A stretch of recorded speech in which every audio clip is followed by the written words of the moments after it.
Welcome to the latest podcast of FJP Investment. Today we're going to answer the question, be buying before Brexit what you need to know. The EU referendum caused a number of property pundits to speculate about the future of the UK housing market, should we choose Brexit. But now the dust surrounding the decision has settled, experts are able to make more informed projections about the actual impact. Initially, the result was one of panic.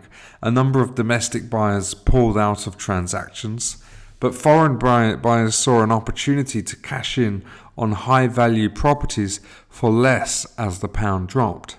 This meant that estate agents were frantically relisting properties, especially those in traditionally expensive markets like prime central London. A recent study showed that this market has already shown considerable slowdown over the past 18 months, owing to both changes in stamp duty as well as the referendum. During this time period, the average price softened by 8%, while across the wider capital, prices fell by 1.4%. But is it really all doom and gloom? Brexit may have caused some panic and price correction initially, but there are both pros and cons to buying, selling and staying put while the finer details of the exit strategy are worked out. If you're considering or even thinking about buying property before Brexit, there are some things to consider that can help with your decision making. If you are buying in central London, be prepared to battle intense competition from international buyers. One local specialist mortgage broker reported to Homes and Property that they have experienced a 50% uptick in inquiries from overseas since Brexit. However, some developers may be keen to hold off adding any more stock owing to uncertainty, or may experience a labour shortage that prohibits them from doing so. We'll come on to this later, and so this lack of supply could still prop up demand for pricey city centre addresses.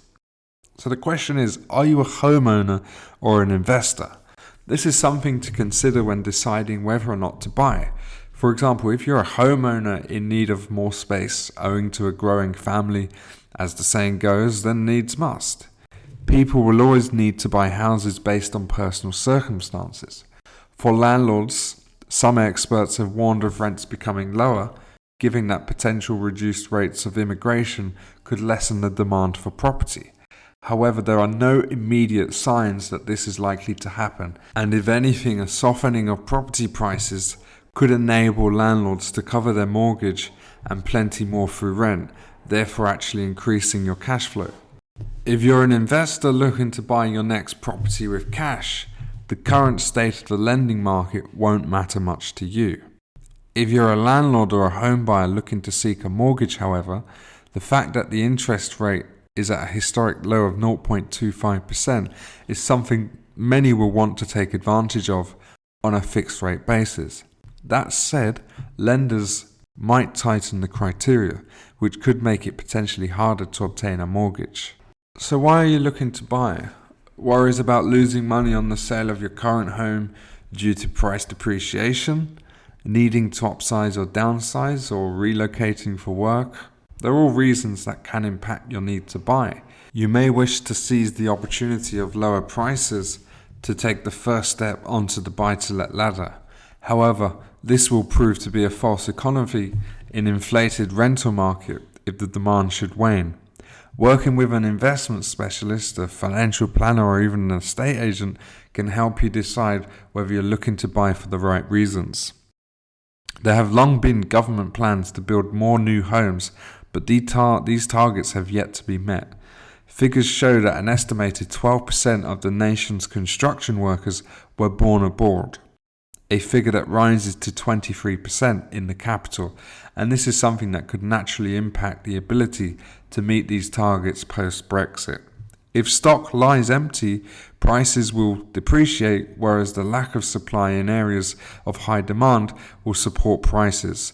So this is definitely something to consider when making your decision. And finally, most importantly, leaving the European Union takes time. Theresa May announced plans to invoke Article 50 by no later than March 2017. But following that, Britain has 2 years to establish the terms and conditions of leaving. That said, Article 50 has never been used before, so the process could stand to become tricky in unexpected places. In short, this means that any impact on the housing market isn't likely to be a knee-jerk, unanticipated crash, as change is expected to happen over time. This should give you some space to reevaluate your options and make the best decisions when deciding on what you're going to do with your post-Brexit property plans. For more ideas, more suggestions, please visit the website fjpinvestment.co.uk.